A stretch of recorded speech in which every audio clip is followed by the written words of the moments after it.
konje utambwiye nijoro ukaba uyimbwiye mu gitondo iyo konje ni iki? Bose yabyaye ako yapfuye. Wa mama yapfuye. Kubera icyo ufite umushinga muraba yapfuye ese waretse umuntu akaryama kuko kuva igihe wahereye unzonga nawe kujya kuryama nawe nukamera nakubwiye ngo reka nikonje reka mubwire njye ntukajya umbeshya gutya ntasoni urabona igihe waba wambeshye ntabwo bamaze kunyihamagarira ngo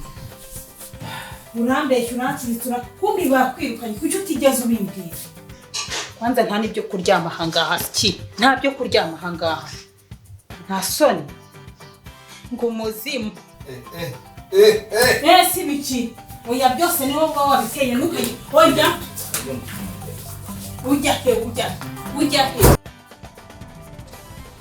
icyumba cyose wakigajije imisozi wagira ngo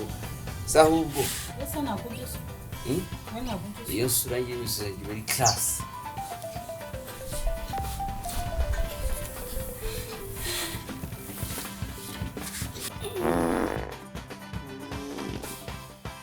wari wanzengereje wambonye nawe zaguta ku gasi ameru wakaboga